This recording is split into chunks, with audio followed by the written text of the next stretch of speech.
할렐루야. 오늘도 귀한 기도의 자리에 나온 성도님들을 환영합니다. 2026년 1월 2일 금요일 새벽 기도회를 시작합니다. 오늘 우리에게 주신 하나님의 말씀은 창세기 1장 14절부터 25절까지 말씀입니다.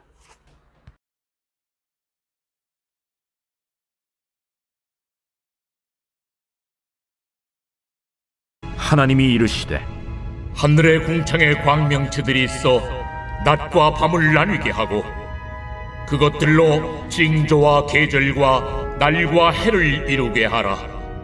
또 광명체들이 하늘의 궁창에 있어 땅을 비추라 하시니 그대로 되니라.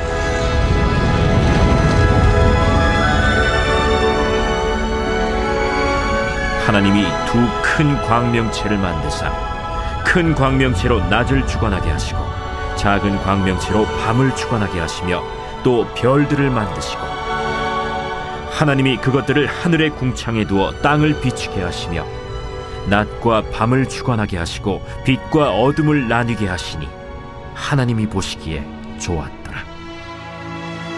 저녁이 되고 아침이 되니 이는 넷째 날이니라. 하나님이 이르시되 물들은 생물을 번성하게 하라.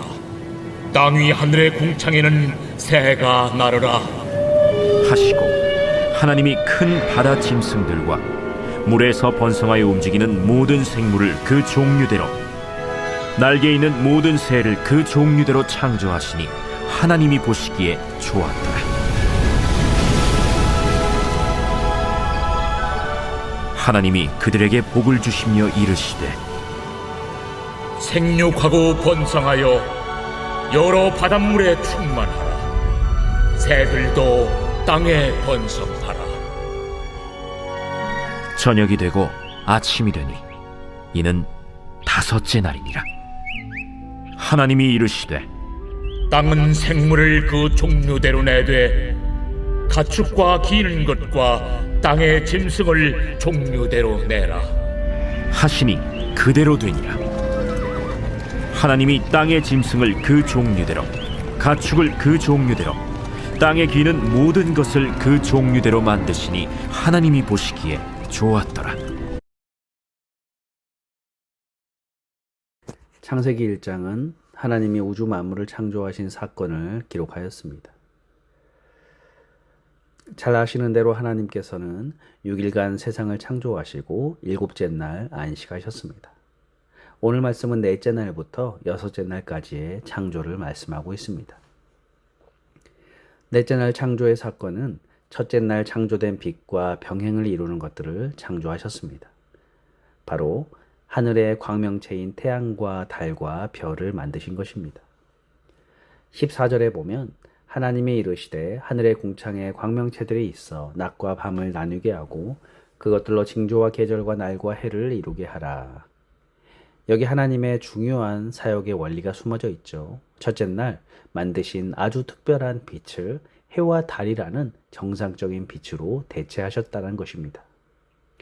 첫째 날부터 셋째 날까지는 특별한 빛이 비추었는데 4일째 되자 그 신비로운 빛을 대신한 일반적인 빛이 세상을 비추게 됩니다.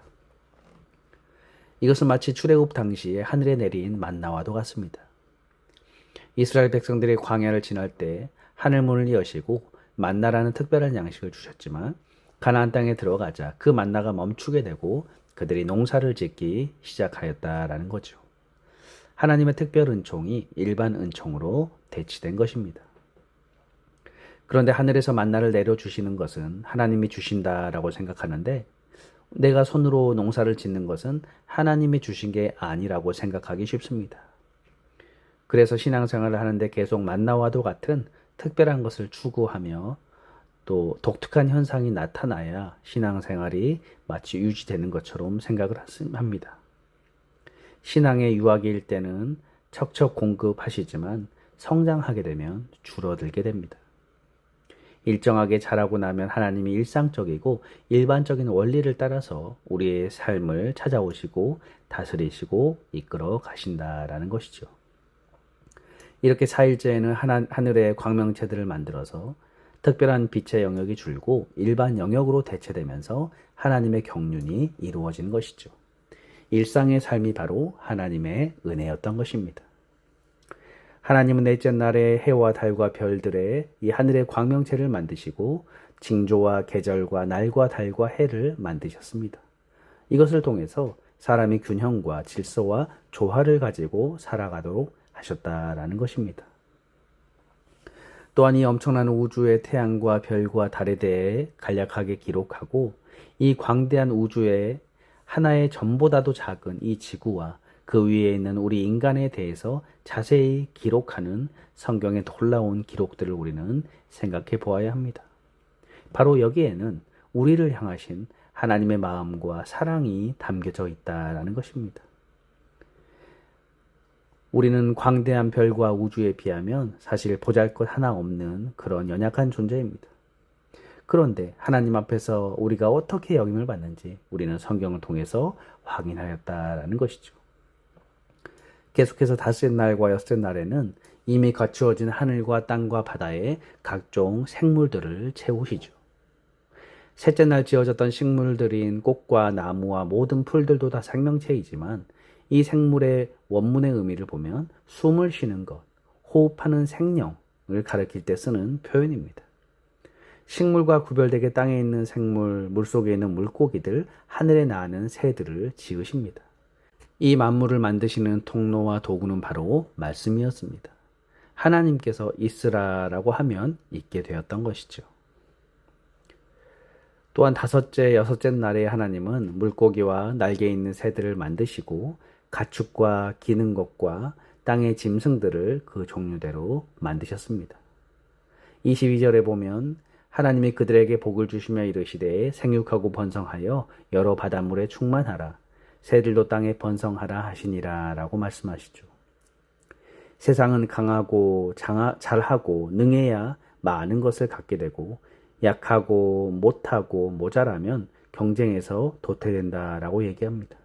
그래서 인간이 만든 세상은 무한 경쟁 사회입니다. 그러나 하나님이 만드신 세상은 조그마한 개미에서부터 큰 코끼리에 이르기까지 하늘을 나는 작은 새, 하루살이, 물속의 플라크톤에 이르기까지 자신의 고유한 특성을 갖고 생육하고 번성할 수 있도록 하셨다라는 것입니다. 21절, 22절, 24절, 25절에 각기 종류대로라고 하는 이 말씀이 무려 7번이나 반복해서 나옵니다. 오늘 우리도 각자 저마다 하나님이 주신 고유한 특징을 따라서 내 키와 외모와 심지어 성격과 재능까지도 저마다 다르게 만드신 이유를 알아야 합니다. 이것은 바로 저마다의 개성이고 각각의 차이일 뿐이죠. 이것을 통해서 우리는 모두 생육하고 번성하도록 만드신 것입니다. 그런데 죄에 빠진 우리들은 남과 나를 비교하면서 열등감에 사로잡히고 불평을 늘어놓고 살아가는 모습인 것이죠. 그러므로 성도 여러분, 오늘 우리는 창조의 섭리에 담겨있는 하나님의 은총을 기억해야 합니다. 하나님은 특별 은총뿐만 아니라 일반 은총으로 우리를 돌보시고 인도하신다라는 사실입니다. 뿐만 아니라 하나님의 관심은 이 광활하고 광대한 우주 가운데에서 특별히 하나님의 형상을 따라 지음받은 우리에게 있음을 기억해야 합니다. 모든 피조물 가운데 우리 인간을 으뜸으로 여기시고 우리가 생육하고 번성하도록 하셨다는 것입니다. 그러므로 우리를 위해서 이 모든 세상을 지으신 하나님이 우리에게 지금도 은혜 베풀어 주심을 기억하시면서 하나님의 뜻대로 하나님의 말씀대로 생육하고 번성하는 그런 귀한 믿음의 삶을 살아가시는 저와 여러분들 되시기를 주님의 이름으로 부탁드립니다. 기도하겠습니다.